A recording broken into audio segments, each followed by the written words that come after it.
no sé qué le pasa. Minutos más, Pero minutos bueno, menos, no problema. ok. Vamos a la unidad 4. Principios constitucionales de las contribuciones. Denme un segundo.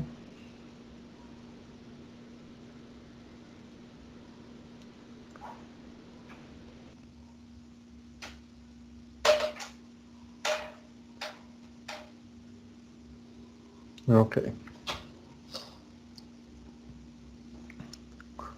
Em, Principios constitucionales. Principio de generalidad. Son obligaciones de los mexicanos y de los extranjeros que tengan una actividad económica en el país. ¿Qué es esto? Las leyes fiscales que establecen contribuciones son generales, se aplican para todos, no hay distinción. No se va a dar no va o no se puede crear un impuesto para unos y no para otros. Por ejemplo, en el caso de la tenencia, pues bueno, aplica solo para los que tienen carro. Sí, esa es la generalidad. Llega nada más a los que tienen un vehículo. Si yo nunca he tenido un vehículo y de repente adquiero uno, en ese momento se hace general para mí y me aplica, obviamente, si estuviera vigente. Em, Principio de obligatoriedad es obligatorio, no la misma Constitución en la fracción cuarta del artículo 31, que es obligación de los mexicanos contribuir al gasto público. Vinculación al gasto público. Todo lo que tenga que ver con contribuciones debe de estar destinado a contribuir para el gasto público, en términos generales y en teoría. Principio de proporcionalidad. Se distribuyen las cargas tributarias considerando la capacidad de pago individual de los contribuyentes. El ejemplo más claro es el ISR. El que gana menos paga menos. Ahí hay un porcentaje, hay una tasa de ISR que define según el ingreso cuánto se va a pagar. Equidad, principio de equidad. Los que se encuentran en una misma situación, hipótesis de causación, deben guardar una idéntica situación frente a la norma jurídica que lo regula. Si todos somos trabajadores, todos recibimos ingresos, todos tenemos que pagar con proporcionalidad a nuestros ingresos. Estos dos siempre van de la mano. Y el principio de legalidad, estos últimos tres para mí son los más importantes. Principio de legalidad o de reserva de ley. Debe constar en la ley con todas sus formalidades. Cuando hablamos de principio de reserva de ley, hay cuestiones que están reservadas únicamente a la ley, desde cuestiones reservadas a la Constitución, reservadas a las leyes federales, y ahí es donde muchas veces pasa reglamentos, misceláneas fiscales o algún otro dispositivo jurídico, va por encima de la ley. En ese momento se convierte en un reglamento, una disposición ilegal. El día de, el día de ayer estaba viendo el Facebook de la Suprema Corte. Por ahí uno de sus compañeros les compartió una imagen en el grupo de WhatsApp. Dice, la Suprema Corte invalida disposiciones de las leyes de ingresos de diversos municipios del estado de Aguascalientes. Esto en relación con el cobro que nos llega a nuestro recibo de luz del servicio o derecho de alumbrado público. Términos generales dicen que al estar estos cobros que nos llegan contemplados en las leyes de ingresos de los municipios, acuérdense que el alumbrado público es municipal, están violando el principio de reserva de ley, de legalidad, eh, de proporcionalidad y equidad. Todos estos principios, este cobro que nos hacen no los cumple el pago de alumbrado público que nos cargan mes con mes. Seguramente ustedes lo han visto en su recibo. ¿Por qué? Primero, porque primero ni siquiera está definido si es derecho o contribución. Entonces en el recibo viene como derecho. Luego tenemos un problema con las facultades de la autoridad que lo cobra.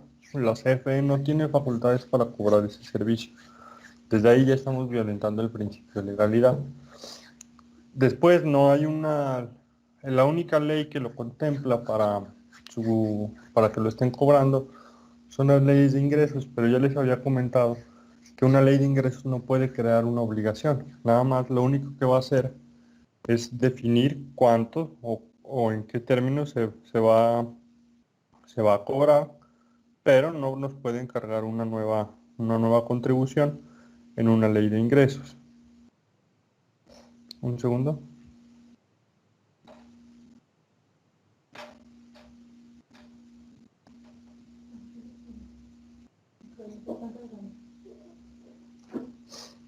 Em, si alguno de ustedes tiene algún comentario de esta tesis, adelante. No de este criterio de la Suprema Corte.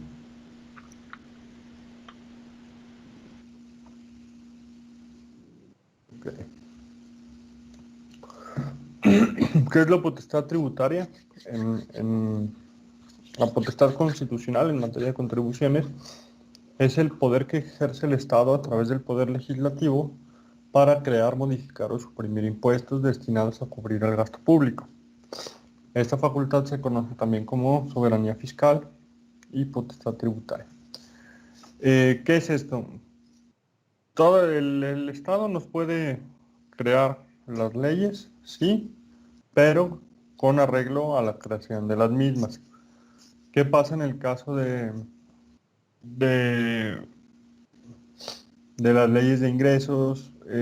No hay una ley que lo sustente, entonces no se está creando esta potestad tributaria del Estado porque no se dio el proceso de creación de una ley normal o una ley común y corriente para que nos establecieran esa nueva contribución. Un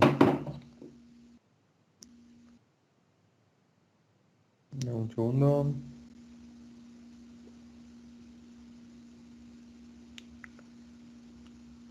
Okay. Otro ejemplo de ello sería en las misceláneas fiscales que salen cada año o cada que se le ocurre al SAT. Muchas veces ahí modifican las tasas o crean o generan nuevas contribuciones. No es posible, jurídicamente no es posible, porque no se hizo a través del Poder Legislativo. Entonces, acuérdense, nosotros elegimos a nuestros gobernantes, a nuestros diputados, senadores, y ellos son los que crean las leyes. Entonces, ahí habría que analizar más que estar preocupados por quién va a ser el titular del Poder Ejecutivo, pues es muy importante elegir bien a nuestros diputados y senadores. Autoridades fiscalizadoras. El principal, bueno, la Secretaría de Hacienda y Crédito Público es la encargada de cobrar las contribuciones en términos de la ley. Esto lo realiza a través de su órgano desconcentrado denominado SAT, Servicio de Administración Tributaria. El SAT depende de la Secretaría de Hacienda. ¿Quién es el encargado de regular las finanzas públicas del país? Todo, la Secretaría de Hacienda. ¿Quién es el despacho de cobranza de esa Secretaría de Hacienda? Es el SAT, obviamente entre otras funciones. Ahorita lo estamos viendo únicamente como los malos, ¿no? Los que van a cobrar.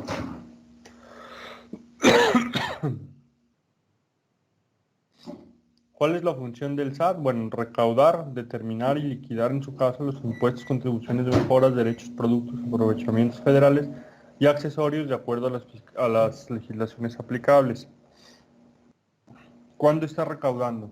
Cuando yo pago mis impuestos mes con mes sin que me estén notificando o ejerciendo un acto de autoridad, ya es recaudación. Hasta ahí todo está bien. Yo me autodetermino, yo contribuyente me autodetermino, a través de uno mismo, de su contador se autodeterminan y pagan. Normalmente antes del 17 de cada mes se pagan las contribuciones del mes anterior. El SAT, hasta ahí es el proceso de recaudación común. Si el SAT de esas contribuciones que yo hago voluntarias detecta que no están apegadas a mis ingresos o que hay algo ahí raro, bueno, ellos pueden determinar y en su caso liquidar ese crédito. ¿Qué es esto?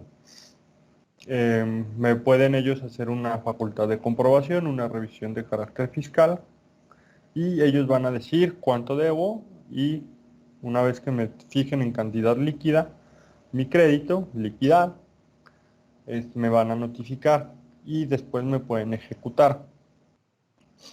Esto lo vamos a ver más adelante, estoy hablando muy general. Que con los impuestos, obviamente, contribuciones de mejoras, ya los vimos las contribuciones de mejoras. Cuando yo acepto de forma voluntaria, yo ciudadano, un crédito que se va a liquidar a través de en algún periodo del año y no lo pago, ya el SAT o la Secretaría de Finanzas del Estado de Aguascalientes, dependiendo sea el caso, pues podrá ir a cobrar. Derechos, aprovechamientos federales, accesorios, etcétera. Entonces, el chiste es que ellos van a cobrar. El Instituto Mexicano del Seguro Social realmente lo que aplica como autoridad fiscal son las mismas reglas de trabajo para el SAT. No hay una, no hay una, no hay una diferencia. Recauda, igual, cada mes que los patrones pagan el seguro, es una recaudación normal. El SAT, el seguro, teóricamente administra sus propios fondos, las administraciones ya no. Ya lo que recauda el seguro pasa al SAT y luego ya se lo regresan como su participación eh, en los gastos de gobierno. Anteriormente el Seguro Social cobraba, se administraba su propio dinero y si le sobraba se lo mandaba al SAT. Ahora ya no, le manda todo al SAT y ya le regresan dinero. Entonces también va a recaudar, también determina, al igual si un patrón no paga o paga de forma incorrecta, el Seguro Social entra en ejercicio de facultades de comprobación a determinar un crédito fiscal, liquidarlo para el efecto de cobrar las cuotas obrero-patronales. Siguiente es el Infonavit. Este va de la mano con el Seguro Social. ¿Por qué? Porque si ustedes han estado del lado patronal o en alguna empresa del lado donde se hace la nómina o pago de cuotas, se paga a través del mismo documento. La entidad recaudadora principalmente es el Seguro Social, que es el que, digamos, el que maneja los, todas las bases de datos o todo eso es a través del Seguro Social. Y el caso del Infonavit puede cobrar, sí, porque el patrón puede optar por no pagar los créditos Infonavit o no pagar su parte de sus pagos bimestrales, donde se paga lo relativo al Infonavit. Y entonces puede darse el caso de que existe un patrón que se ha cumplido con el IMSS, pero incumplido con el Infonavit. En ese caso, el Infonavit va a ejercer sus facultades de comprobación, igual que el SAT, igual que el IMSS, de determinar, liquidar o requerir los pagos para cobrarlos y ejecutarlos. Entonces, aquí ya tenemos tres autoridades fiscales, que son y la Comisión Nacional del Agua.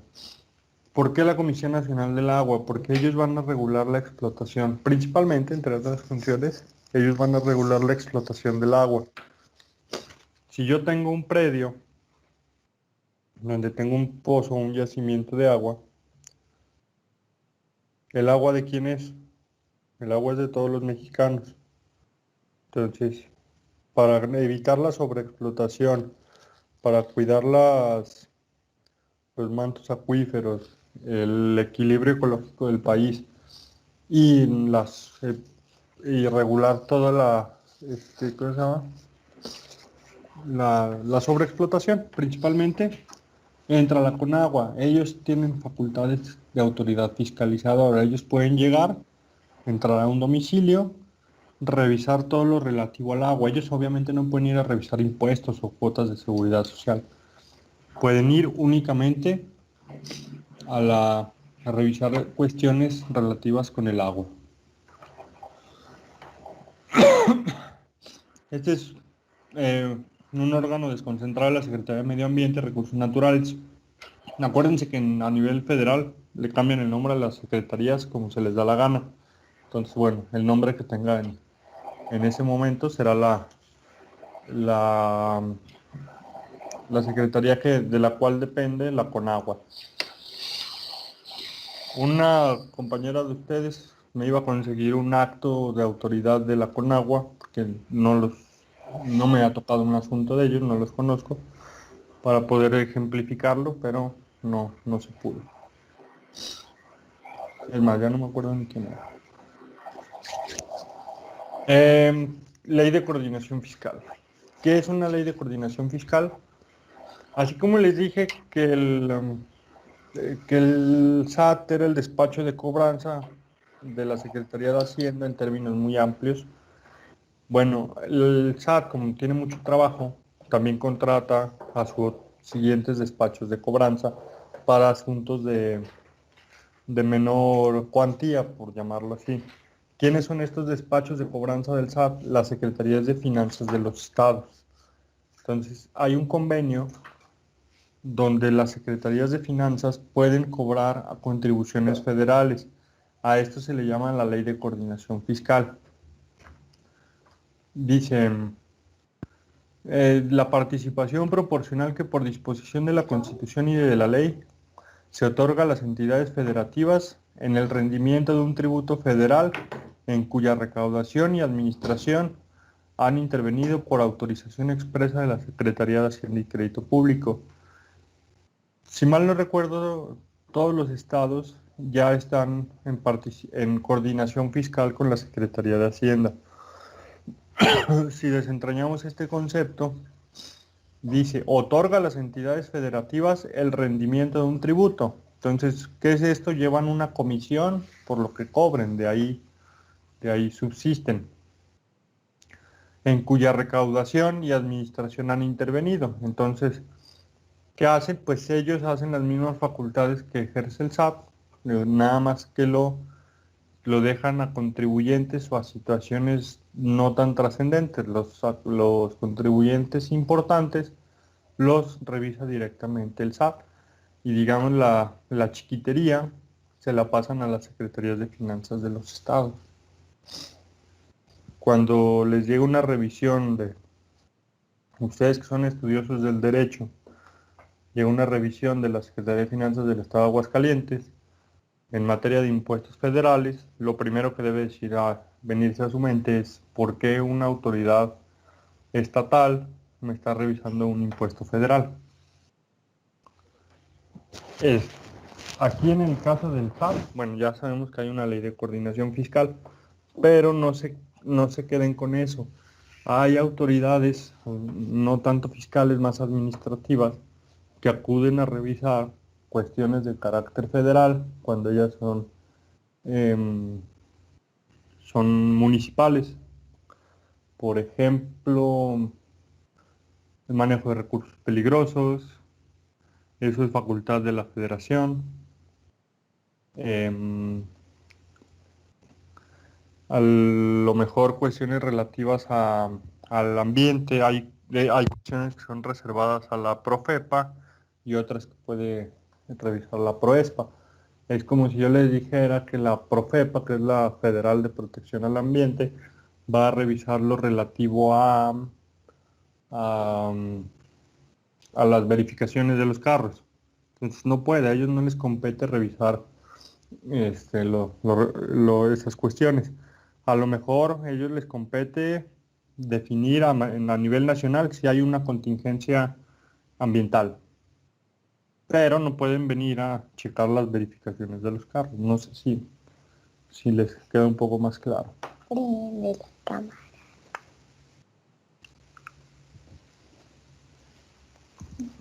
El IEPS, maestro. ¿Mande?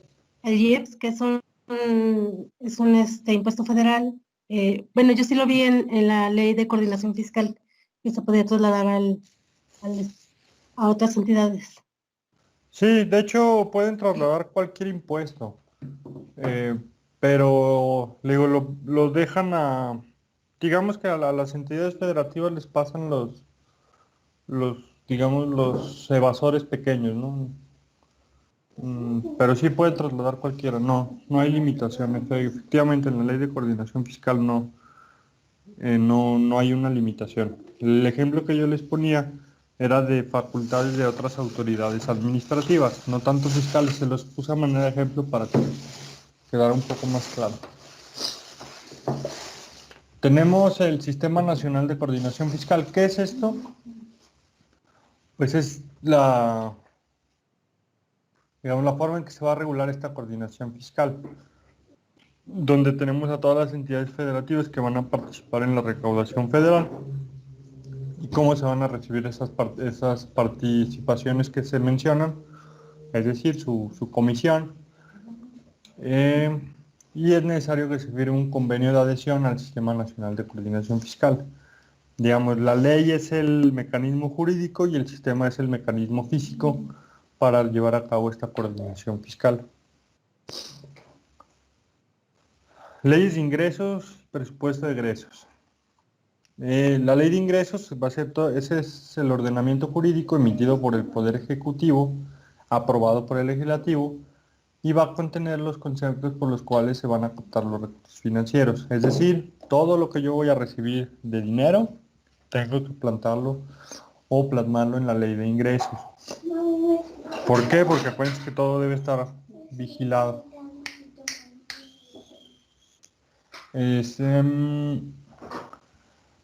Acuérdense que hay ley de ingresos federal, ley de ingresos estatal, ley de ingresos municipal. Acuérdense, no pueden venir a ponerme un impuesto para los que tengan motocicletas de 6 ruedas en una ley de ingresos. Tiene que haber un impuesto previo para regular esa cuestión específica. Es lo importante. ¿Qué vamos a encontrar en la ley de ingresos? Si los que ya hicieron su tarea de la unidad 2 tenían dos opciones, o buscar en las leyes de ingresos, ahí viene cuánto va a recaudar cada nivel de gobierno por cada impuesto, y ahí vienen, digamos, agrupados, o revisar manualmente cada una de las leyes de impuestos que existen a todos los niveles de gobierno. Oye, Dime. profe, una pregunta respecto a la ley de egresos. Yo he visto muchos en trámites administrativos que el único fundamento que hay en la trámite es la de ley de ingresos. Ese es erróneo, ¿no? Es lo que nos estaba tratando de decir de ratito. No puede nada más decir, ahora te voy a cobrar por respirar adentro del Palacio Municipal. Tiene que haber una ley atrás de ese ingreso, Sí, ¿no? en teoría sí, te podrán a lo mejor, probablemente la ley sí exista, pero el acto no esté debidamente fundado. O donde tú estás leyendo eso no esté debidamente fundado. ¿Qué pasa? Por ejemplo, em, mm, supongamos, hay una ley la ley las leyes ambientales en Aguascalientes dicen que se cobrará la verificación. Punto. Ya tenemos el sustento de la ley. ¿Dónde voy a definir cuánto voy a cobrar por la verificación? Va a ser en la ley de ingresos. Digamos que la ley general no me va a decir el monto. Por ejemplo, en el caso de la ley de vialidad, ahí me va a decir los niveles de infracción, leve, medio, grave, muy grave, bote, lo que sea, ¿no? Ahí no me van a poner el monto de cuánto vale cada infracción, me lo van a poner en la ley de ingresos. Si existe o es muy común que las autoridades emitan sus actos sin poner el origen de esa infracción. Yo tendría que poner, cometiste esta infracción, hablando en caso de tránsito, del artículo 30, fracción 20, de la ley tal, y ahí nada más estoy reseñando la conducta irregular que cometiste. Y a la hora que digo, y me vas a pagar tanto, con fundamento en la ley de ingresos del 2020, ahí ya tendríamos una, digamos, una correlación correcta. ¿Qué pasa con muchas autoridades? Cometiste una infracción grave, no te dicen de qué artículo ni nada, y te multo conforme a la ley de ingresos en 800 pesos, ¿no? Ahí es donde ya tenemos una falta de fundamentación a la hora de emitir un acto. Oye, Dime. profe, y eso, en ese caso, la forma de defenderse es a través de un juicio de Sí, es nulidad. correcto. Y eso, ¿cuánto tiempo tenemos para pelear una cobro sin fundamento? Depende la fecha de la notificación. Por ejemplo, si no existe una notificación de por medio, como si fuera una boleta de infracción que me pegan en el parabrisas de mi carro, no hay una notificación legal o hecha conforme a las legalidades. Entonces yo las ¿Y un puedo, simple oficio? perdón, déjame terminar para Sí, sí. ya a ver si te queda más claro. Yo lo que hago, junto todas las boletas de infracción que tengo, las que me dejan por estar mal estacionado, y hasta que me llega un requerimiento de pago, un procedimiento administrativo de ejecución, que me dicen debes 8 multas por estar mal estacionado. Entonces hasta ese momento ya yo me hago conocedor legalmente del acto, y en ese momento ya empieza mi plazo de 15 días, como es materia local, 15 días para presentar mi juicio de nulidad. Pero sin embargo, eh, si a mí me notifican un oficio, cualquiera que sea la autoridad, donde me están ya afectando mis derechos, es decir, ya me están imponiendo un crédito o alguna obligación que, bueno, realmente todas implican dinero, yo tengo si es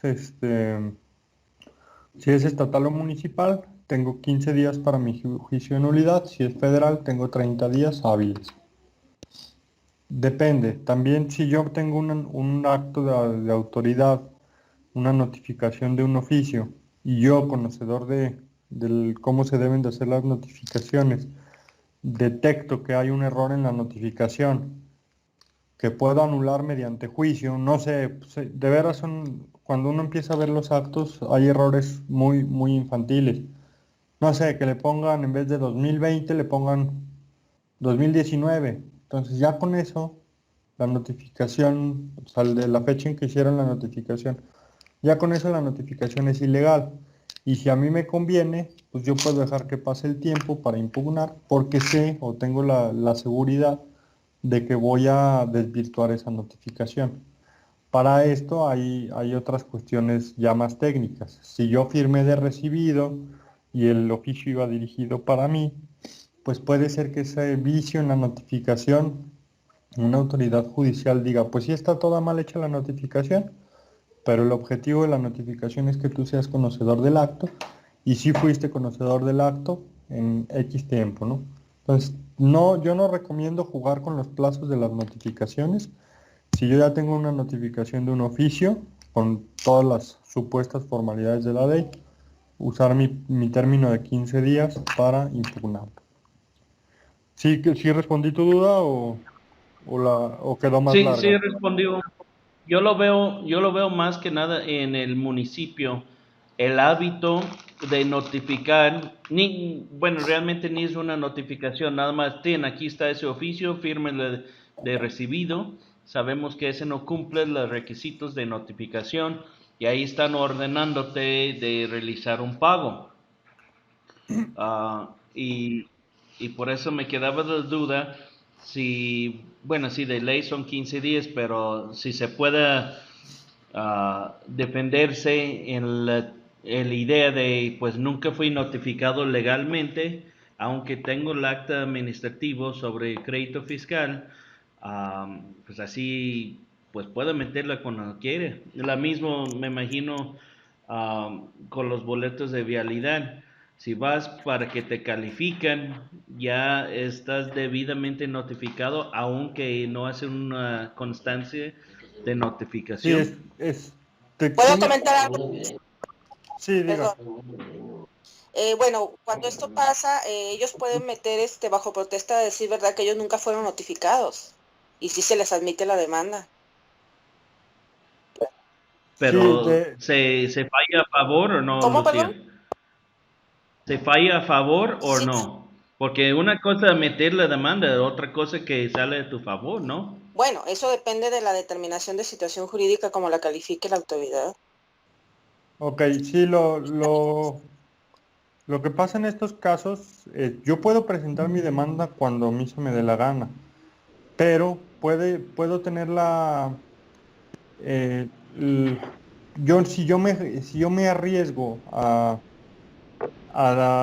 obviamente se manifiesta bajo protesta de decir verdad la fecha en que conocí el acto, pero si con las pruebas que exhiba la autoridad se demuestra que a pesar de que no hubo una constancia de notificación con todas las formalidades de la ley, el que recibió el oficio era el destinatario, o el oficio que viene en la multa era el destinatario, al menos a nivel federal, porque a nivel estatal no me ha tocado una resolución así, a nivel federal dicen, el objeto de la notificación es que seas conocedor del acto.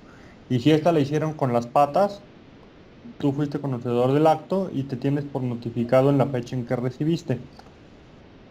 Eh, Qué duro. entonces hay que tener cuidado con estos temas de si me arriesgo o no.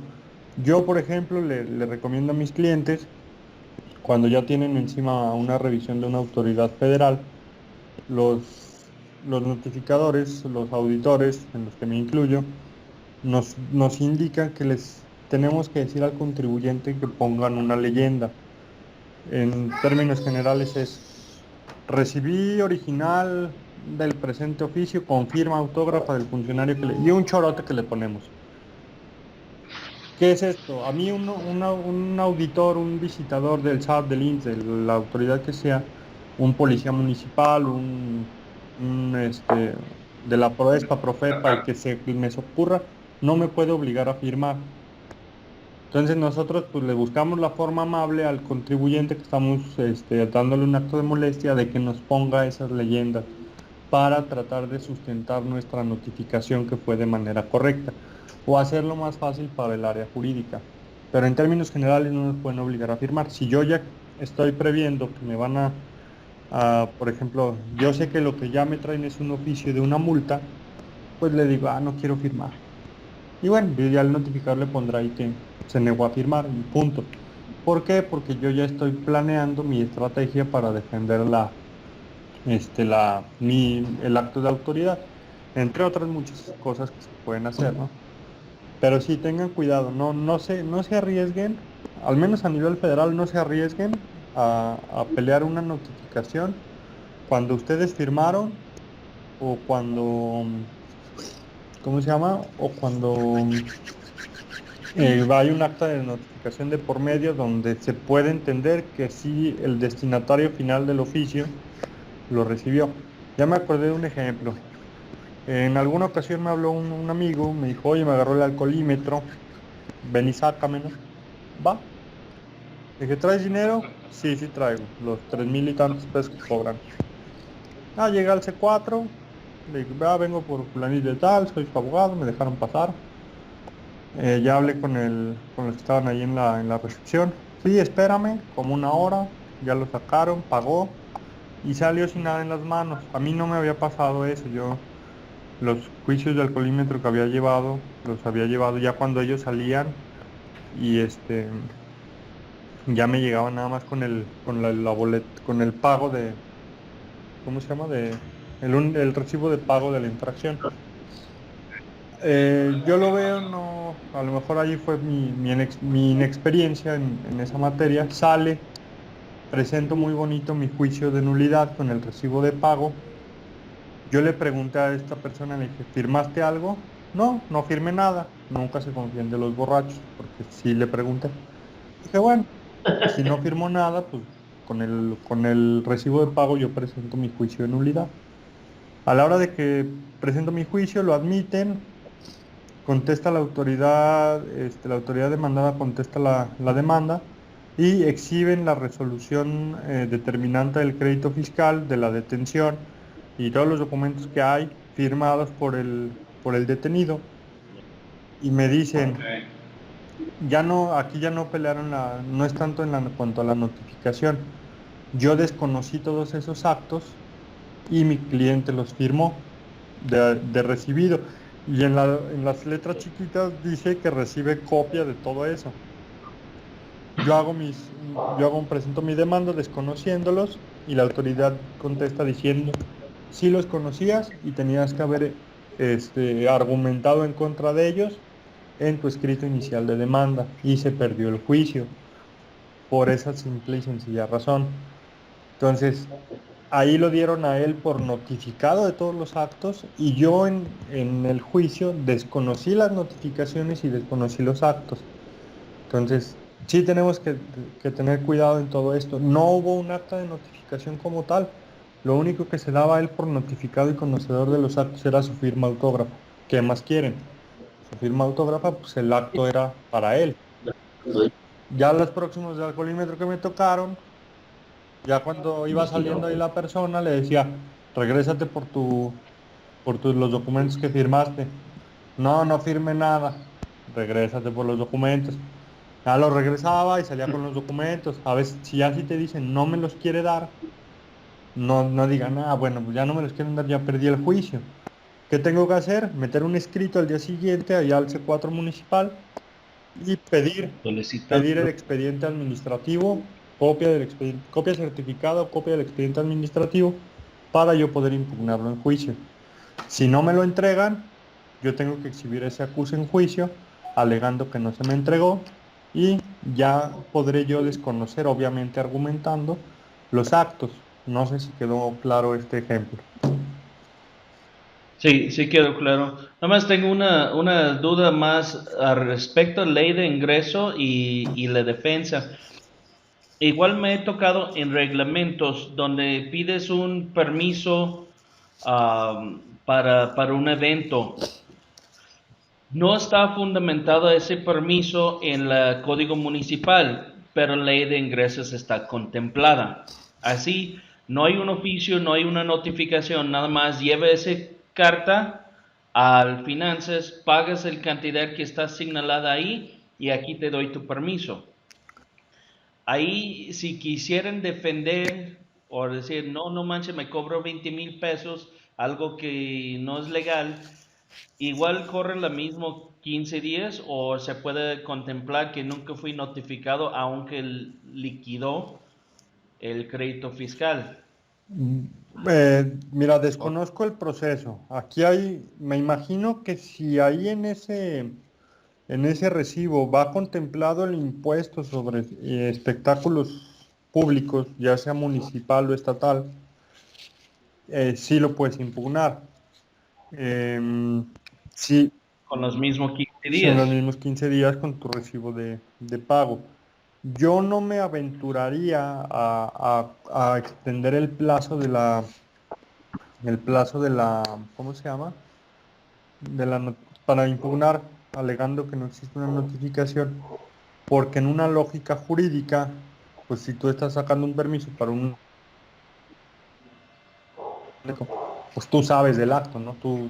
Es de tu interés, tú vas de forma personal a hacerlo o de forma particular a hacerlo. Entonces no me aventuraría yo a desconocerme. Que sí podrías jurídicamente, sí, pero no sé qué te pueda resolver la sala. Ahora, en este caso que nos comentas, a lo mejor en tu recibo de pago y en ese documento que te dan, nada más te hacen No referencia a la ley de documentar. ingresos para determinar el monto. Pero sí Ajá. tenemos una ley para el impuesto sobre espectáculos públicos, una estatal y una municipal, que a lo mejor en el recibo de pago no te lo hacen saber. Cuando tú te vas a juicio únicamente con tu copia del recibo de pago o tu original del recibo de pago, la autoridad cuando contesta la demanda te va a exhibir una resolución determinante del crédito fiscal con fecha anterior al pago, obviamente no te lo va a hacer con fecha después, y ahí te van a a fundamentar y a motivar todo lo relativo a ese impuesto. ¿Qué tendrías que hacer aquí? No. pues ya una vez que tú conozcas esa resolución, puedes desvirtuarla en base a argumentos jurídicos. Digamos que en la práctica no se genera esa resolución, pero si tú lo impugnas, pues ya te la harán llegar, te digo.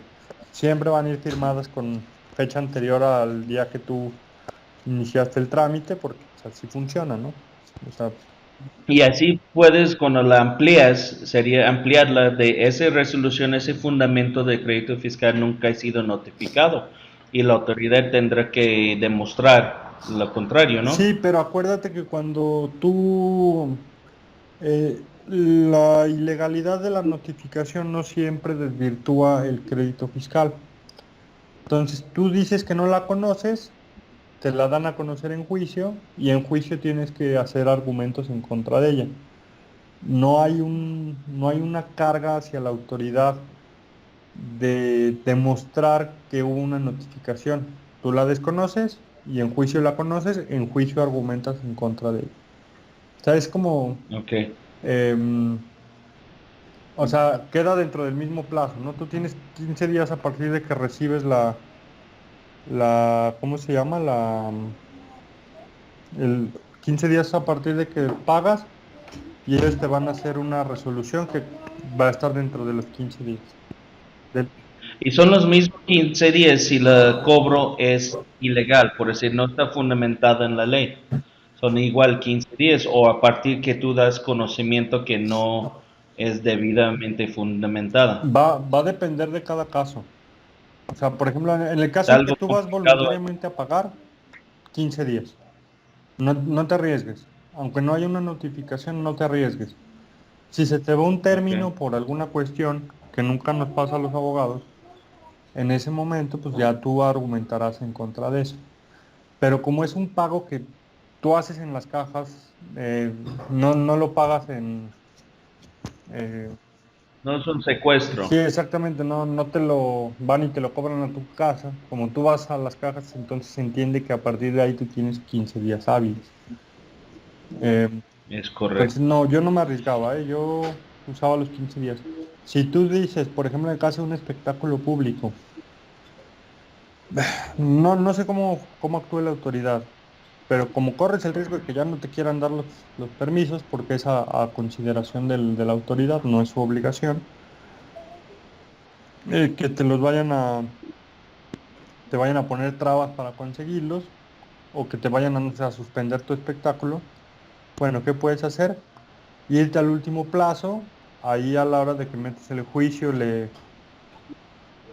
quitas algún elemento de formalidad para que te requieran para exhibirlo, ya le comiste un mes ahí en lo que pasó eso, y llevas a cabo tu espectáculo público y la autoridad todavía no ha sido notificada de eso.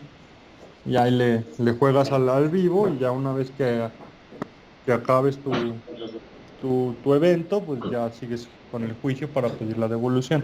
También esto se da, por ejemplo, en el impuesto sobre adquisición de bienes inmuebles. También son impugnables y casi nadie poca gente lo sabe y poca gente lo impugna. Cuando compran una vivienda, que les cobran un impuesto, pues no les dan una resolución como tal. ¿Cuándo va a ser la fecha de notificación que va a considerar la autoridad? O la fecha de pago o la fecha en que se hizo el trámite, ¿no? De la compraventa del impuesto. A partir de ahí yo tengo 15 días para impugnarlo. Es correcto. Gracias, profe. De nada. ¿Cuál es el proceso de la ley de ingresos en muy resumidas cuentas? Inicia con la ley que hace el presidente de la República al Poder Legislativo, la iniciativa de ley, perdón, que manda el presidente al poder Legislativo. Recibe la Cámara de Origen, que es la de diputados, y la de senadores la va a revisar. Una vez que la recibe la de diputados, se la manda a la de senadores, se genera el debate camaral. Pleitos. Quítale, ponle, aquí sí, aquí no, muévele, bájale, no me gusta, sí me gusta. Ese pleito que generan entre las cámaras, ese es el debate camaral. Lo hemos visto en las noticias y han puesto atención. Llegan a un acuerdo, se aprueba por la Cámara de Diputados ahora la pasan a discusión para la Cámara de Senadores. Si última la Cámara de Senadores lo aprueba, lo va a mandar al Ejecutivo para la publicación de la ley. Una vez que pasa esto, el presidente de la República la promulga y la publica en el Diario Oficial de la Federación. Siempre sale, a pesar de que nunca se pongan de acuerdo, a la hora de la hora, se les viene el tiempo encima, siempre sale.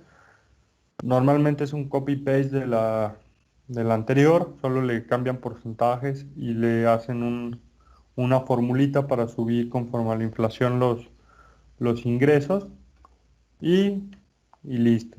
No hay mucha ciencia. Ahí viene un detalle, en un primero o segundo artículo viene un detalle de los impuestos que va a cobrar la federación en este caso y los importes que planea cobrar por cada uno de ellos.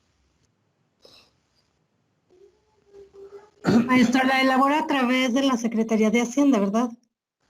Sí, lo que pasa ya en el proceso de creación en materia federal, cada dependencia va a mandar su propuesta, cuánto necesito. ¿A quién se lo manda? A la Secretaría de Hacienda. Por ejemplo, en el caso del Seguro Social, ellos mandan un presupuesto, digamos, interno, un presupuesto sí, mandan un presupuesto de egresos y los ingresos que planean que van a tener en el siguiente ejercicio. El seguro, como es el que recibe una cantidad impresionante de dinero, le dice a la Secretaría de Hacienda, yo planeo recaudar todo esto en el siguiente año. Digamos, ahorita ya estamos para iniciar el proceso de creación de la ley de ingresos para el 2021. Entonces, por estas fechas se mandan internamente todas las dependencias, mandan todos sus ingresos y egresos a la Secretaría de Hacienda, quien los analiza, los acumula y presenta una iniciativa, digamos, global de todas las dependencias de gobierno, incluido y de los, ¿cómo se llama? Y de los 3 poderes. Órganos. No, nada más. Sí. ¿Mande? Y los órganos desconcentrados, ¿no?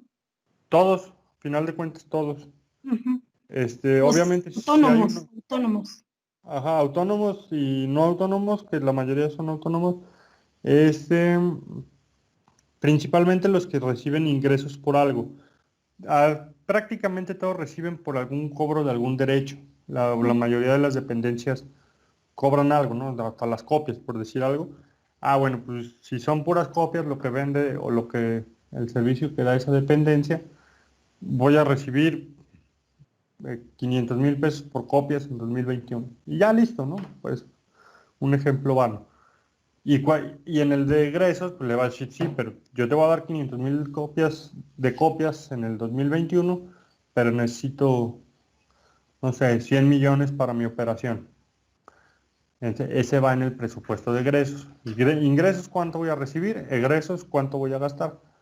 Y se genera la misma dinámica, nada más que uno es para los ingresos y el otro para los gastos. Acuérdense, siempre va para el ejercicio siguiente, dígame. Perdón, ¿y qué pasa si el presidente de la República no lo aprueba? ¿Se regresa para su nueva discusión o qué pasa ahí? Sí, en teoría sí, pero o sea, entiendo que su pregunta es, lo manda el presidente, obviamente lo hace la Secretaría de Hacienda, pero lo manda el presidente a la Cámara de Diputados y a la Cámara de Senadores, al Congreso de la Unión.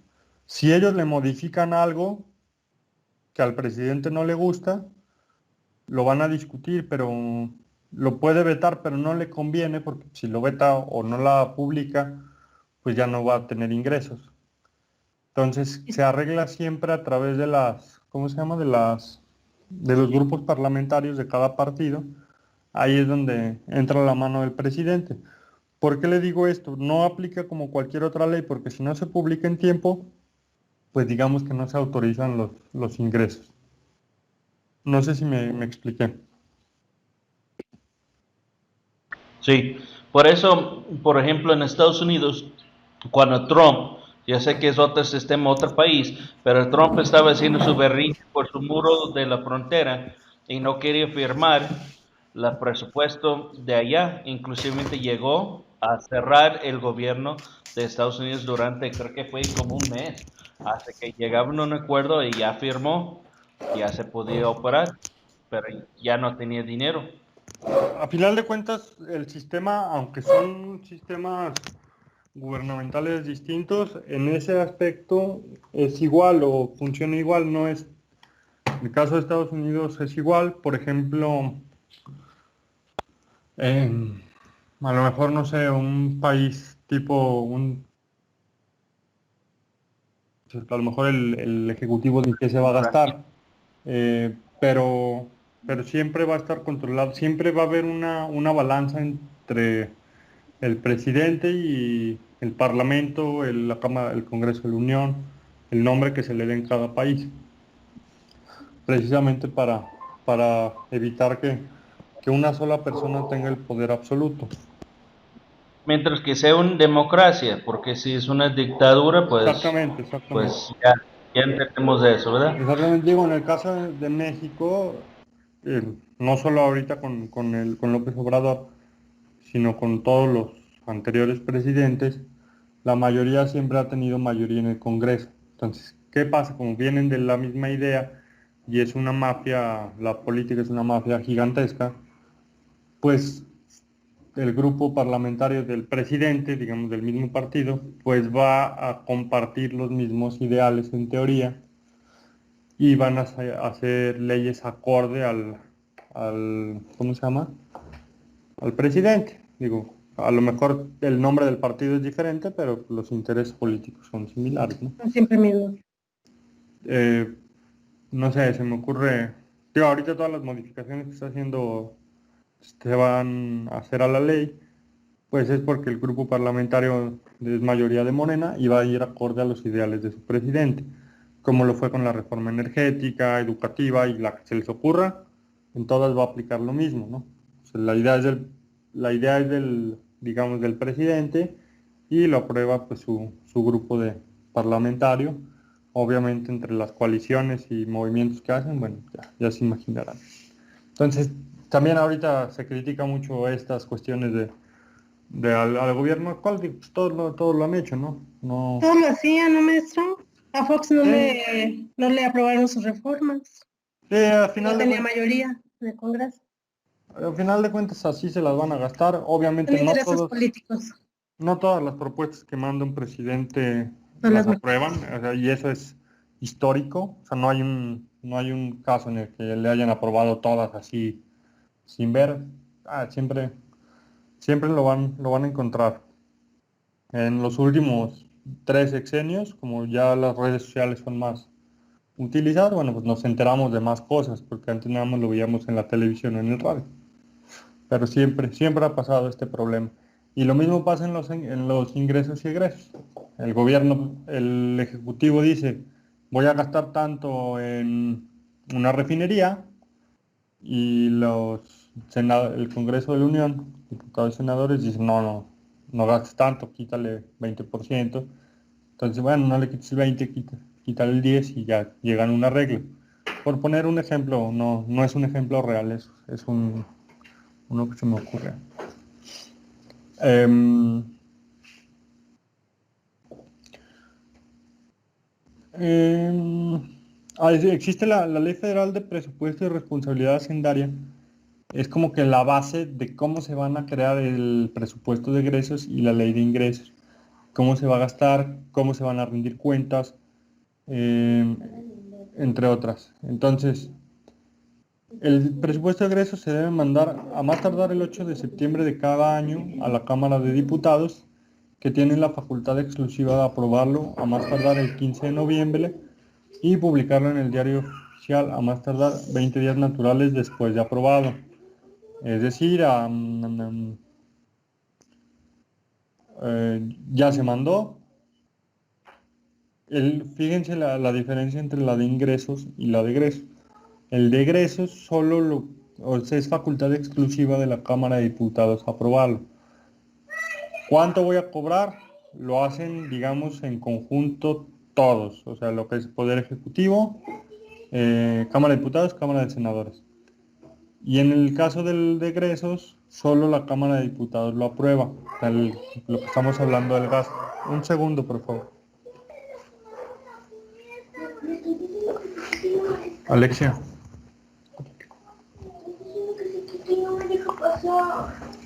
Perdón, que ha empezado pleito aquí con mis hijas.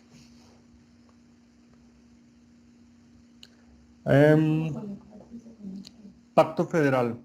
Esto nos tenemos que remitir a un tanto a la historia. Pacto federal se refiere a cuando se crea la República Mexicana, que antes de ello era un cúmulo de estados, como pasó en otros países, Estados Unidos y muchos otros. Y todos estos estados deciden formar parte de un todo, o sea, de un todo entiéndase una república. Los estados ceden parte de su soberanía a la federación y se crean los poderes centrales, que es poder ejecutivo, poder legislativo, poder judicial. Se constituyen se crea una constitución y ahí se van a definir las bases desde cómo se creó la república, las facultades de la federación, qué cosas están destinadas exclusivamente a la federación, en qué sentido se va a ceder esa parte de la soberanía de cada uno de los estados, entre otras cuestiones que conocemos que ya hemos visto en la Constitución. Todo este proceso de creación se le considera pacto federal. En el caso, digamos, hablando en México y Estados Unidos, muchas veces vemos en las noticias, determinado estado en Estados Unidos tiene la pena de muerte. ¿Por qué? Porque la forma en que se constituyeron es distinta. Aquí en México esas cuestiones están reservadas a la Constitución. No puede llegar a un estado, no puede llegar a Aguascalientes e imponer una pena de muerte a los secuestradores, por ejemplo.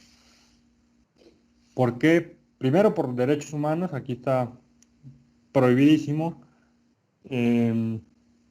pero no la soberanía o a la hora de generar el pacto federal fue distinta a la de Estados Unidos. Allá un estado sí lo puede hacer porque esas leyes quedaron reservadas a los estados. Se constituyeron, digamos, los países de forma distinta. ¿Por qué? Porque en ese momento fue la voluntad del pueblo hacerlo de esa manera. Entonces, por eso le digo, hay que remitirnos a la historia.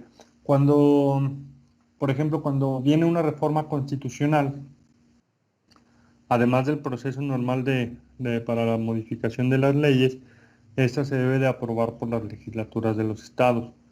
Dependiendo la materia, hay unas que son el 50% más uno, y hay otros que son de las 2/3 partes más uno, para aprobar reformas estructurales o a la constitución política. ¿Por qué? Porque de esta forma los estados también participan en esas modificaciones. Ejemplo, si ahorita el presidente manda la iniciativa para modificar, no sé, ¿qué será bueno? El de la educación, y va a decir que la educación obligatoria es hasta el kinder, ¿no? Por ejemplo, le va a bajar. Lo pasa a la Cámara de Diputados, lo pasa a la Cámara de Senadores y los mandan a las legislaturas locales para su aprobación. Y entonces las legislaturas dicen, no, ni más, como que hasta el kinder va a ser la educación obligatoria. Entonces, si las legislaturas no lo aprueban, pues esa reforma no pasa. Aunque la Cámara de Diputados y Senadores lo haya aprobado. Como lo del PIN parental, ¿no, profe? Aquí en Aguascalientes. Es un ejemplo, ¿no? Sí leí la nota, pero no me acuerdo. A ver, platíqueme, ¿cómo estuvo esa? Pues yo tampoco así que usted diga, me la sé bien, no. Más bien, lo que último que alcancé a checar fue que el Congreso de aquí va a anular lo del PIN parental, que se les dé educación sexual a los chicos en la primaria o en la secundaria, en la educación básica. Entonces aquí en Aguascalientes esa ¿qué será? Pues reforma a la ley, aquí no la van a aplicar, hasta donde sé. No sé quien sepa más. La verdad, le mentiría si le hago un comentario. Sí leí la Ajá, nota y no me... bueno, las que salían en Facebook y en los ajá, periódicos, sí, pero sí, no me acuerdo bien. Como muy bien. no me... En ese momento yo creo no me llamó la atención, no me acuerdo. Ok, Sería está cosa bien. de investigarlo y si no se me olvida en la próxima clase Sí, se lo comento. ¿Qué sí, yo pasa? también lo checo. Ok. Gracias, profe. De nada. ¿Qué pasa cuando hay una reforma en la Constitución de Aguascalientes? Pues al igual que en la Federación, si se va a reformar la Constitución, se pide opinión de las legislaturas, aquí se pide la validación de los municipios. Se quiere hacer una reforma en la Constitución en Aguascalientes, digamos en materia fiscal, se pasa aquí por la Cámara de Diputados, se aprueba y se manda a los ayuntamientos para que emitan su voto. Son básicamente las mismas reglas. Em, del Pacto Federal, el artículo 40 dice, es voluntad del pueblo mexicano constituirse una república representativa, democrática, laica, federal, compuesta de estados libres y soberanos en lo concerniente a su régimen interior, por la Ciudad de México, unidos en una federación establecida según los principios de esta ley fundamental. Cuando se crea la Constitución, 1917, los que la crean dicen, es voluntad del pueblo mexicano constituirse una república, ok ya.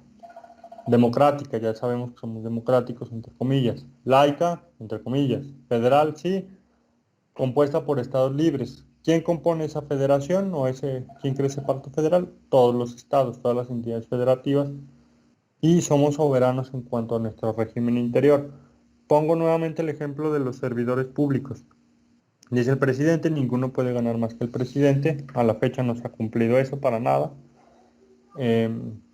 Pero el estado o los estados, Aguascalientes, si el gobernador quiere ganar más, esa es bronca de él. ¿Por qué? Porque está dentro de su régimen interior.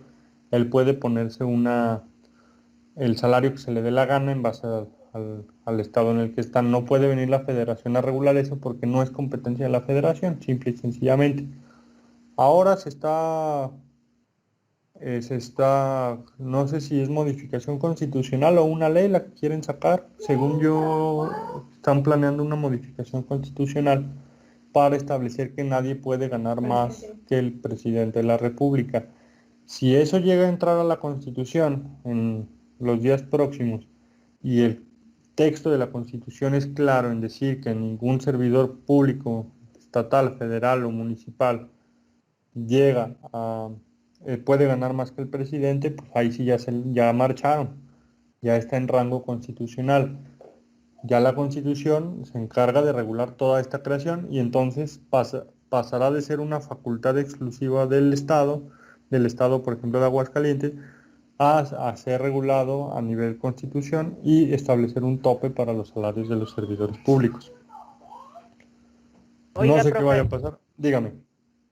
y ahí los ministros, ya ve que esos se Sí, amarran con lo que pues, y nunca, y son unos sueldazos, o sea, yo sé sí, que pues. su función es súper importante, ¿no? Pero qué bárbaros, son intocables, ¿no? O sea, Sí, pues son sueldos, son los que más ganan, cerca de 600,000 pesos mensuales. al mes, ¿no? Es increíble. Pero a esos, Obviamente es en salario bruto. ¿Mande? a esos no les tocaría esto Sí, de la en reforma. teoría sí. O sea, sí, yo digo, por ejemplo, en, Es en vitalicio. números, en números el presidente gana, no sé, 100,000 pesos. Hay Ajá. muchos titulares de dependencia que andan cerca de los 100,000 pesos. Los secretarios de Estado pues, ganan inclusive más que el presidente. Muchos han ido al amparo, principalmente los funcionarios que se han amparado son los del Poder Judicial de la Federación y algunos de los municipios. Si es excesivo, tiene una lógica que para mí es válida. Ellos deciden, entre comillas, en muchas cuestiones relativas que involucran dinero. Por ejemplo, el ejemplo más usado en esto es cuando se definió que si Corrupción. los cuestiones de corrupción, cuando se definió si los bancos estaban facultados para cobrar impuesto sobre impuesto. Y la Corte dijo que si era válido en un acto de sospechoso, digámoslo. Imagínense cuánta lana, mucho más de lo que ganan todos los ministros juntos, involucra lo que cobran de intereses los bancos a nivel nacional. Entonces dicen, tienes que pagarle muchísimo dinero a los magistrados, a los ministros, perdón, para que no los vayan a sobornar y decidan una cuestión importante en favor de un cierto grupo. Entonces, ellos sustentan o pretenden sustentar sus salarios exorbitantes en esas cuestiones. Eh, y dices, bueno, sí está bien, pero no te pases, ¿no? O sea, no te pongas 600, ponte 150, 200,000 pesos y va, te compro la idea. Yo no estoy en contra, pero sí es muchísimo. Ahora que Pero entre más tienen, más quieren. sí, bueno, y aparte, si ustedes me dicen que ningún funcionario de esos niveles llegan a recibir, no digamos mordidas, apoyos económicos de distinta índole, pues yo no creo que sean tan, que hagan también su trabajo, digo, no sé. No Maestro, no conozco nada, recuerdo, pero ¿es vitalicio también ¿cuál? para los ministros? No, son 15 años, creo que son los 15 años, puestos, ¿verdad? sí, si mal no recuerdo. Pero su Obviamente nosotros, sueldo, o sea, su tienen sueldo, pensión. sí ¿Sale? deben sí acceden a una pensión. Ok. Pero por Entonces, ejemplo, son los que tienen las mejores prestaciones, ¿no, profe? O sea, es lo más completo que tienen. Ellos tienen, sí, a ellos no les quitaron gasto médico mayor, ellos tienen todo. ¿No? sí, Profesor, es una un, pregunta, ¿le puedo hacer una pregunta? sí, dígame. Por ejemplo, aquí en el caso de los magistrados del Poder Judicial, se supone que ellos tienen un nombramiento por ciertos años. Al acabarse su nombramiento, ellos tienen que irse, pero algunos se Sí, han ido al amparo. Por ejemplo, en este caso ahorita hay una magistrada que se fue al amparo y ella está como inamovible. En el caso de los ministros, puede ser lo mismo. Ellos pueden pelear el quedarse ahí inamovibles hasta que ellos quieran. pues seguramente sí podrán hacerlo. Pero yo no conozco el caso de alguno, no me viene a la mente alguno. Obviamente no es lo mismo lo que gana un magistrado a lo que gana un ministro. Yo sí gano 15 años, 600,000 pesos, créanme que me retiro en cuanto pueda, ¿verdad? Ya no volver a Puede ver, trabajar. ¿verdad, profe? Ya, nos vamos todos. Y a lo mejor exactamente, y a lo mejor un sueldo de un magistrado local, o inclusive a lo mejor uno federal, pues no me da esa capacidad económica para pensar en retirarme. Pero a veces no Pero es lo pueden dinero, hacer. No, pues no, el poder es y el poder. sí, El poder es ahora sí que el poder es lo principal para ellos, porque aunque ellos tengan dinero, lo que les importa es el poder. sí, le digo, y aparte, pues muchos no se van porque pues siguen recibiendo esas comisiones extrañas por cuestiones que pasan en gobierno, ¿no? Eh, no conozco el caso, pero realmente no veo, sí le veo tema al amparo, al que me digan que yo tengo que jubilarme en determinado tiempo. Entiendo que debe ser una decisión voluntaria, pero sin embargo, si son las reglas del juego, pues no me deberían de dejar, ¿no? Aparte, debe de venir siempre nuevas ideas, nuevas posturas, entre muchas otras cosas. No creo que exista y seguramente quien lo haga seguramente puede ganar el amparo, así como pasa con la magistrada que menciona. También, por ejemplo, en el caso de los magistrados de aquí de la sala, no sé si fue chisme o fue cierto, a ellos se les quería pagar como jueces y se fueron al Sí. amparo para que les pagaran como magistrados porque un magistrado gana más. Entonces también son otras cuestiones que se pueden pelear en el amparo. No, sí es cierto. Sí, es Ellos cierto. ganaban no como jueces, pero ganaban un poco menos cuando estaba el que no era la sala administrativa, sino que era el contencioso administrativo. Ajá. Se fue al amparo el magistrado que en ese entonces estaba como presidente para igualarse a los demás y él ganó el amparo. Por eso es que ellos ganan igual que los otros. Ok, bueno, muy bien, qué bueno que ya me lo confirmó. En fin, son magistrados, pues es una sala, pues es la misma sala penal, sala civil, sala administrativa, debe ser parejo. Sí, aquí en el caso es que ¿cómo se llama? En el nombre llevan la penitencia, ¿verdad? Pues Ahí sí. hay tabuladores de salario y a ellos les querían aplicar un tabulador de un juez y no de un magistrado. Sí, lógicamente, sí tiene una lógica para mí. Por ejemplo, aquí en el caso de la sala administrativa del estado de Aguascalientes, ellos dependen del Poder Judicial del estado. Y a final de cuentas, es el mismo estado el que resuelve en contra del estado, porque se ven puros actos de autoridad ahí. Entonces, el mismo estado es el que determina indemnizaciones, condena, devoluciones, entre muchas otras cosas. Entonces, el estado se está pateando entre niveles de gobierno. En el caso en materia federal, el Tribunal Federal de Justicia no depende del Poder Judicial de la Federación. Es distinto. Entonces, ahí tiene un poco más de sustento las determinaciones. Y vamos a lo mismo, no le puedes pagar lo mismo a un magistrado que resuelve esas cuestiones que a un juez que resuelve cuestiones entre particulares. Yo sí compro esa idea, digo, más no compro por ejemplo, el caso de los ministros que reciban salarios tan altos. Y más allá de los salarios, ponle ya el salario que quieras, pues quítale todas las prestaciones adicionales que tienen, ¿no? Y no Las hablo compensaciones. sí, no hablo de que les quiten el aguinaldo, que son aguinaldos altísimos. O sea, ya déjale todas esas prestaciones laborales, pues ya déjaselas, ¿no? No, ahora le va. Quítale el chofer, quítale gastos médicos mayores, quítale todas esas cuestiones que hacen un gasto este Les ponen exagerado en las nóminas. modelos, todo. Sí, que 2,000 pesos para comida diaria, no manches, no exageren, ¿no? También ni que comieran todos los días en el restaurante más caro de México. Bueno, seguramente sí lo hacen. Y más pues porque toda esa lana sale de los impuestos que pagamos toda la bola, ¿no? O sea, Sí, esa efectivamente. es la cuestión. Entonces sí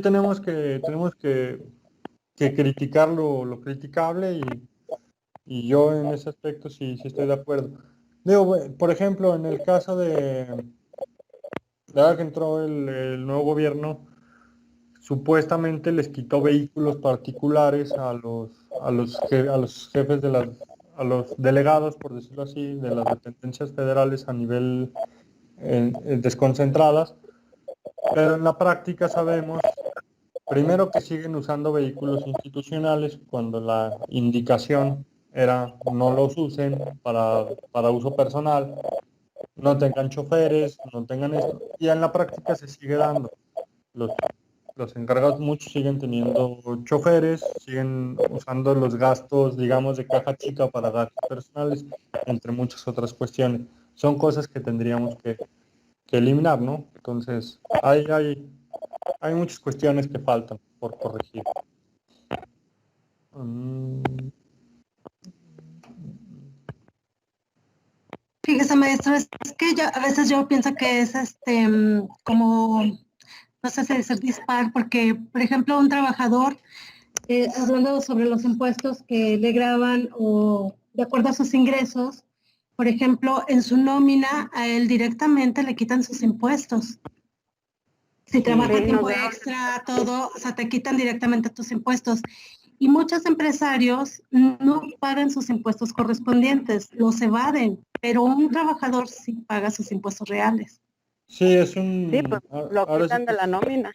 es un privilegio del cual gozan los patrones en este caso, ellos son los obligados a retenerlo. Y de ahí pueden hacer deducciones como si no se les da la gana pagarlo, pues no los pagan.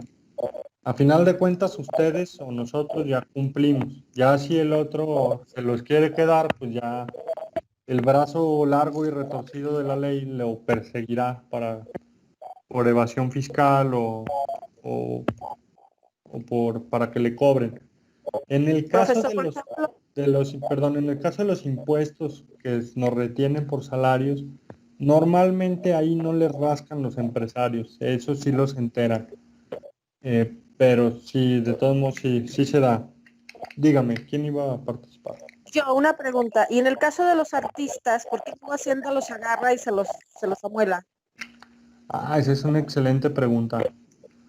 Pues a Eh, Juanga sí medio le tocó, ¿no? Una vez que ya lo traía Hacienda, creo, Juan Gabriel.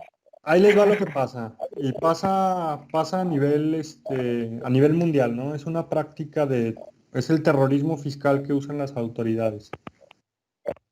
Que efectivamente, médicos, artistas son, digamos, abogados son los que menos les gusta contribuir de forma voluntaria. Em, ¿Qué pasa en el caso de los artistas? Si yo, SAT, detecto que tengo una recaudación baja por parte de ese gremio, ¿qué hago? ¿Voy y les cobro uno por uno? ¿O voy y hago un despapalle mediático contra un pez gordo? Fácil. Voy, hago un relajo de que voy a detener a Juanga, que obviamente creo que nunca pisó la cárcel, obviamente pagan. Sí, fue solo el despapalle mediático, como dice. ¿Y qué pasa con los demás artistas? En automático. Van y pagan. Dicen, si agarraron a este, pues yo voy y pago. No me la quebro. Voy por uno que llame la atención. Ahora, si ustedes creen que esto no es mundial, ¿qué le pasó a Messi? Messi es una de las personas que más dinero gana en el mundo por, a nombre propio, digo, no a través de una empresa. Entonces, ¿qué pasa? Sale en España, están persiguiendo a Messi por evasión fiscal. ¿Y qué hacen todos los demás futbolistas o personas en situación similar? Corren y pagan. A lo mejor no pagan lo que deben, pero pagan. Y el gobierno ya recaudó. Esto lo hacen hasta con médicos, con profesionistas. Yo tenía un maestro que seguramente lo han de haber escuchado, el licenciado Farías, que fue gerente de recaudación aquí en Aguascalientes, entre otros puestos, y él nos explicaba esta situación.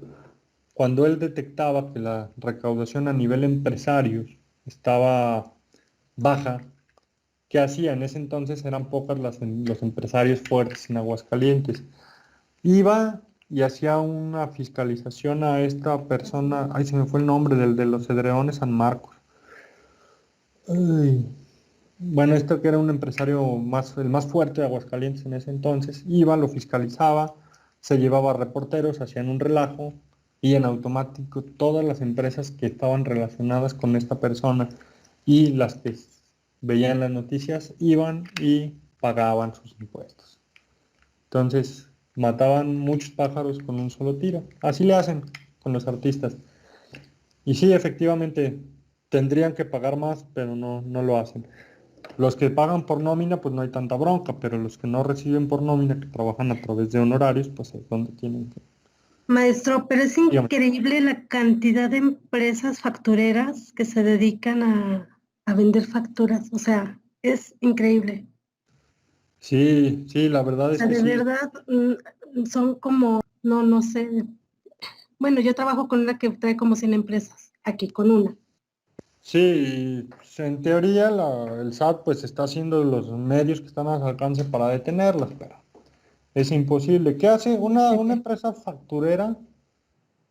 Eh, yo no puedo vender factura de millares de tabiques porque yo no los tengo.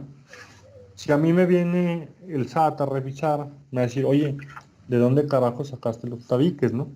Es más, no sabes ni qué es un tabique y dices que compras y vendes tabiques y de dónde está tu factura donde los compraste o dónde los fabricaste, ¿no?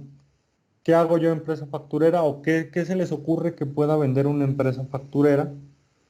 Yo, por ejemplo, yo soy un facturero. ¿Qué les voy a vender? Ah, pues yo voy a hacer un montón de facturas de capacitaciones en seguridad social, de asesorías jurídicas, cuestiones que no son materializables. ¿Qué me va a decir el SAT? Ah, bueno, pues sí, sí eres abogado. Entonces, ¿yo qué tengo que hacer? Una empresa que haga de todo. Yo creo una empresa facturera que haga de todo. Todas las actividades que se me ocurran las voy a poner en sus actividades y voy a tratar de facturar cosas no materializables o no visibles, no tangibles, para que el SAT no me pueda estar fastidiando. Eso sería lo que, bueno, es lo que yo he visto que hacen y sería lo que yo en su caso haría. Entonces, si ustedes ven en una empresa o revisan la contabilidad de una empresa donde tiene un montón de facturas por capacitaciones de X, capacitaciones de Y, puras cuestiones de ese tipo, seguramente esa empresa compra y vende facturas. Y sí, es una cantidad de dinero impresionante que se va de esa forma. A final de cuentas, si lo vemos desde el punto de vista de funcionalidad de la economía, es válido. Se pagan muchos, los impuestos en México son caros. Y Mucho más de otros países sí, en es alto. comparación. El nivel de ingreso es bajo y el impuesto es alto. Ahora, ¿qué pasa con estas empresas factureras? Y Yo creo una empresa, digamos, vamos a llamarla fantasma. Hago un factureo, facturo 1000 cosas y en ese año yo no pagué impuestos. El SAT, ¿cuáles son las armas del SAT? Pues me va a cancelar mis sellos fiscales. Ya no voy a poder timbrar. ¿Me pueden investigar a los socios de esa empresa? Sí, pero yo tengo prestanombres que ni saben que tenían una empresa, ¿no? Agarro ahí X o Y o simplemente hago, o los dueños de esa empresa son otras personas morales y hago una cadenita interminable. El SAT empieza a detectar esa cadena de empresas y me las va cerrando todas, me va revisando todas y va haciendo sus investigaciones.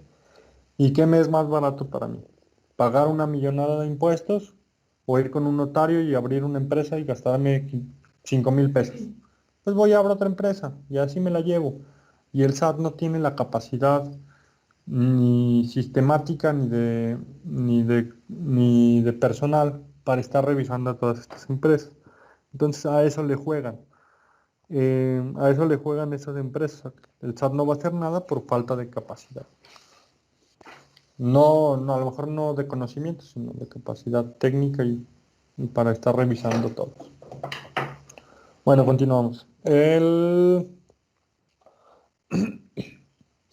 el sistema nacional tenemos los impuestos federales, estatales y los municipales. Los impuestos y contribuciones estatales se establecen en las leyes hacendarias locales. Esto es relacionado a lo que les dejé en su tarea de la unidad 2 o 3, no me acuerdo. Traten de identificar a quién le corresponde cada impuesto. No es lo mismo, o para saber a quién lo voy a impugnar. Entonces, si yo tengo una revisión de la Secretaría de Finanzas del Estado, a través de la Ley de Coordinación Fiscal que ya vimos, y me está revisando un impuesto de carácter federal, ¿ante qué tribunal lo tengo que impugnar? Ante un tribunal federal, porque el impuesto que me están cobrando es federal. Si yo presento eso ante la sala del Estado, me van a decir que son incompetentes para atender esa materia. Y yo no puedo presentar impugnar un impuesto o el cobro de un impuesto de predial ante el Tribunal Federal de Justicia Administrativa. Me lo van a batear. Entonces, de ahí es la importancia de conocer de a quién le corresponde cada una de estas o cómo se cobran.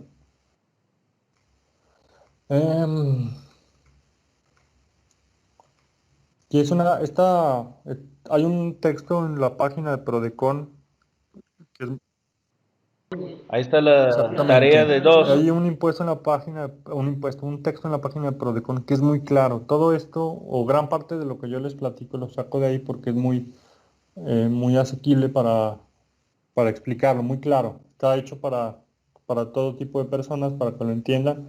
Y bueno, ahí está este cuadrito. Impuestos federales. Yo les pedí 5. eh, Seguramente me pusieron otra cosa que no era. Términos amplios son 4 los impuestos federales. Todos los que le mueven ahí a los cigarros, a todos esos, entran todos dentro del IEPS. Tenemos el ISR, el IVA, impuesto especial de producción y servicios y el impuesto sobre automóviles nuevos. Estatales, impuesto sobre nómina, impuesto sobre actividades mercantiles, impuesto sobre el hospedaje, impuestos sobre remuneraciones al trabajo personal. Este es un general, ¿eh? Hay estados que los tienen y hay otros que no. Impuestos sobre loterías, impuestos sobre actos y contratos e instrumentos notariales, impuestos sobre compraventa y operaciones similares. En Aguascalientes creo que están todos, si mal no recuerdo. En municipales tenemos el impuesto predial, impuesto sobre adquisición de bienes inmuebles, el impuesto para fomento deportivo y educacional, impuesto sobre el fomento turístico y desarrollo integral de la familia, impuesto sobre asistencias a juegos y espectáculos, impuesto para el mantenimiento y conservación de las vías, impuesto por alumbrado público. Ojo con el alumbrado público. Ahí hay muchas connotaciones. Puede existir un estado, que no es el caso de Aguascalientes, que sí tenga una ley de un impuesto por alumbrado público, no es el caso de Aguascalientes. Entonces, si ustedes me pusieron impuesto por alumbrado público, espero que me hayan puesto de dónde, porque no todos, o si mal no recuerdo, no, solo un estado lo maneja como impuesto. Entonces espero que me hayan hecho la aclaración. Oiga, profe, Dígame. un comentario. Me decía ayer una compañera del trabajo que en los recibos de luz vienen las letras chiquitas que nos están cobrando ese tipo de impuestos, el de alumbrado público. ¿Ahí qué onda? Sí, de hecho a todos nos lo cobran. Y desde las que pagan la cuota mínima hasta los que pagan cantidades altas de luz. El problema es que no es impuesto porque no cumple con los requisitos de los impuestos. Ese es el principal problema. No sé cómo vengan los recibos actuales. A ver, déjenme agarrar un segundo.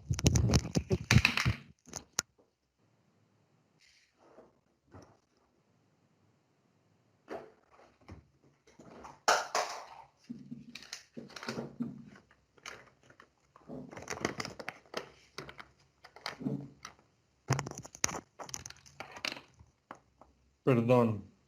Aquí tengo uno que es del... Bueno, es reciente, creo que es del mes pasado. Dice 2, derecho al alumbrado público. Y a mí me cobran... Ya me dice. Ahora dice ASAP, pero no me dicen ni qué significa eso. Bueno, anteriormente decía DAP, Derecho de Alumbrado Público. Y aquí encontramos un problema de que falta de facultades de la autoridad, no tenía el carácter de impuesto, no tenía el carácter de derecho.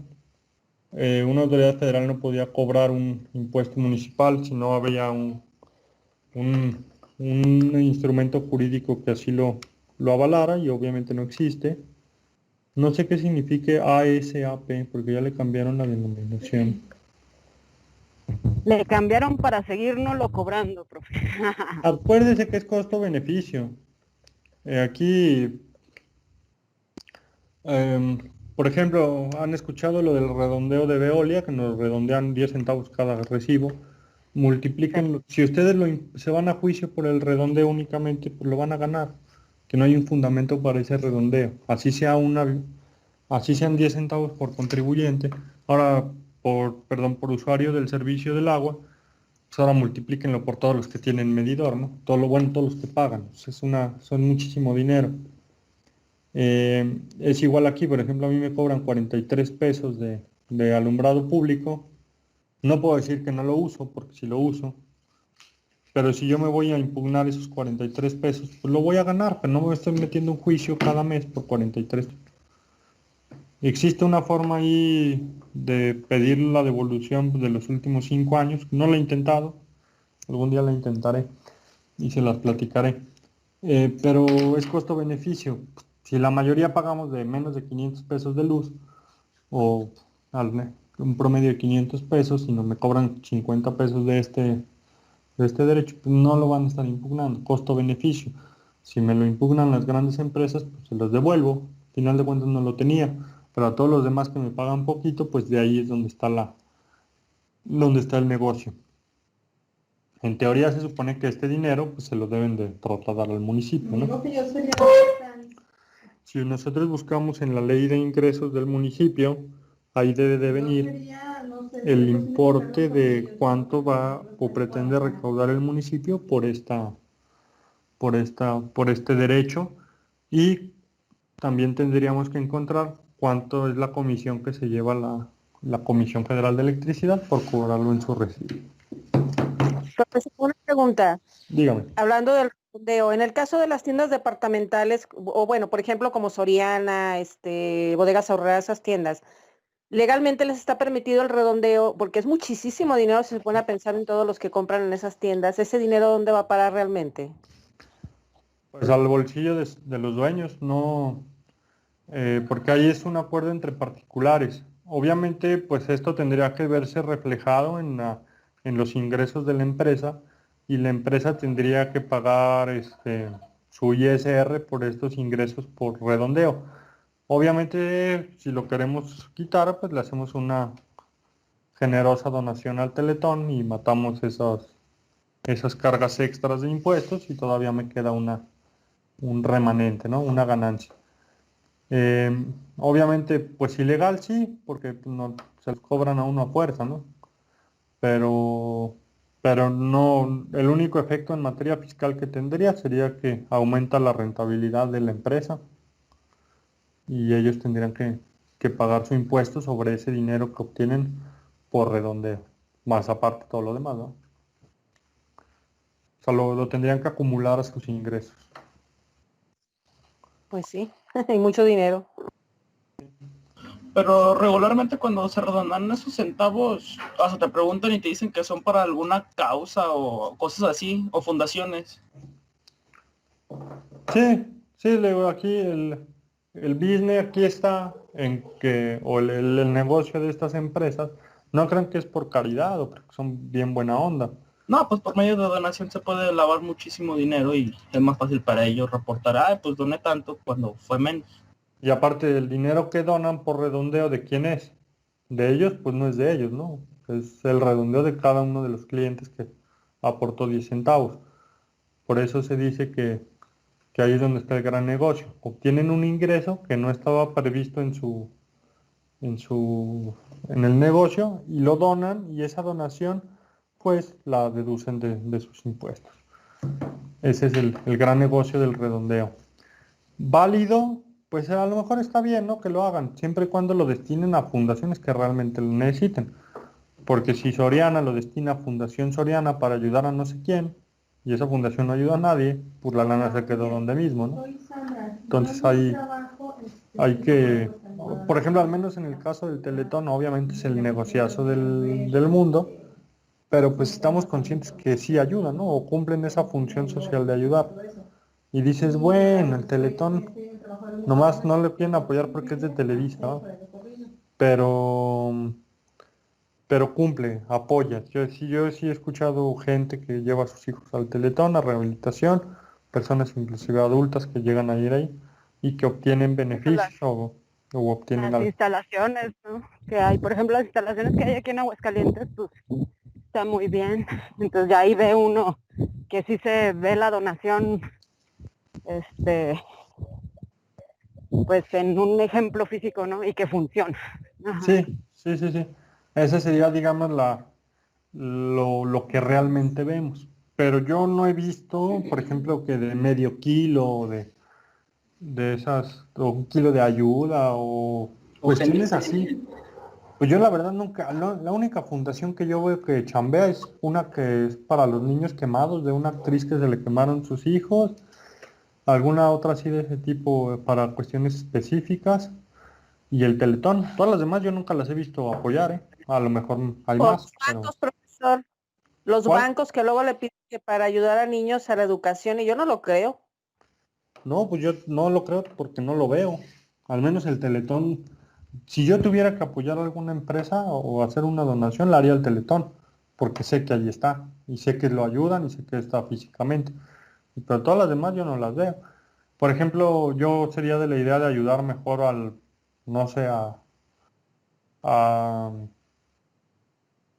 alguien de aquí de la localidad, alguien que lleve comida a Jubilados, gente de la calle.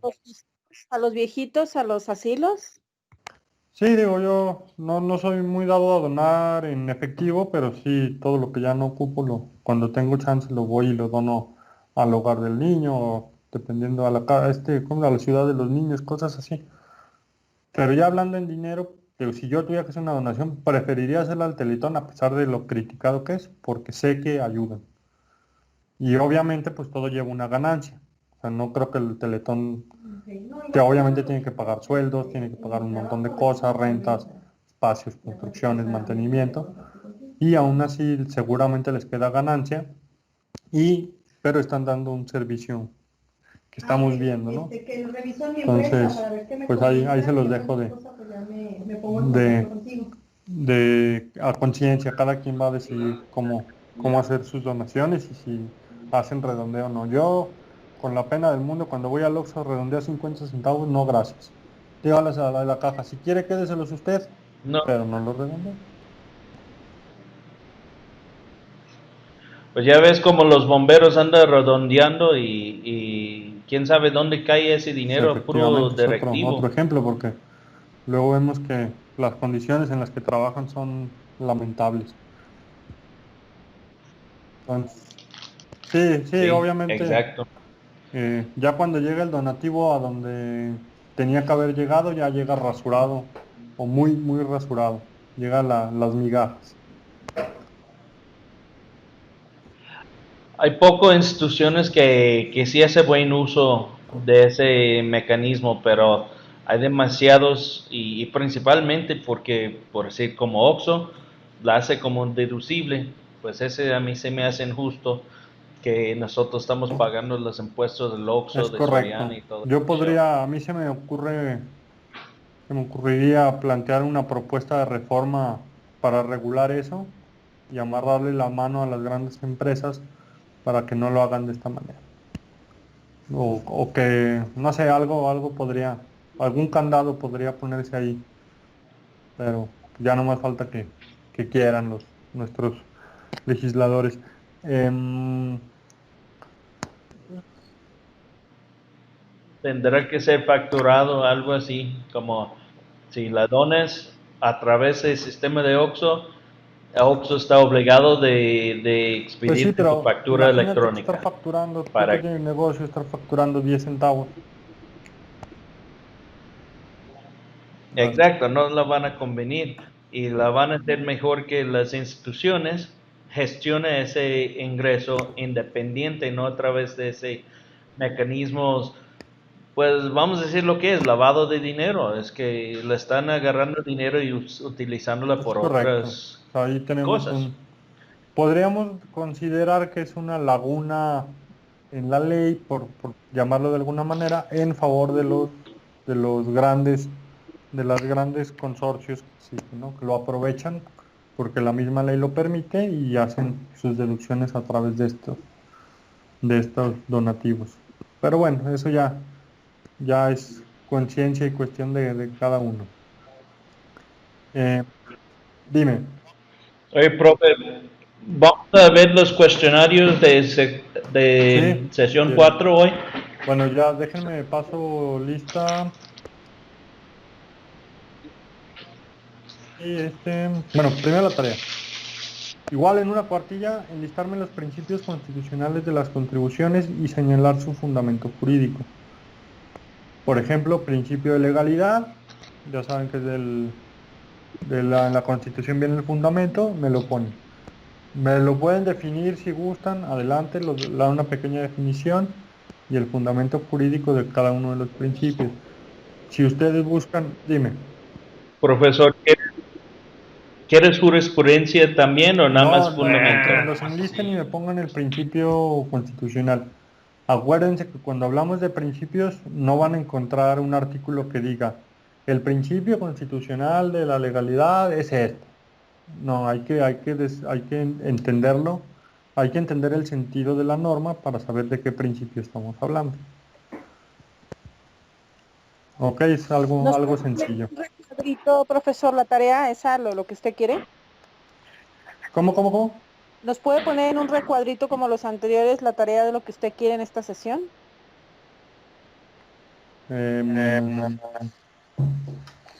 ¿Cómo? Ya lo vi, gracias. Ok. En algunas de las presentaciones vienen los principios, nada más están muy resumidos. Si pusieron atención o le tomaron foto, imagen o está grabada, ya nada más sería buscarle el fundamento jurídico a cada uno de los principios. O sea, no es algo complicado.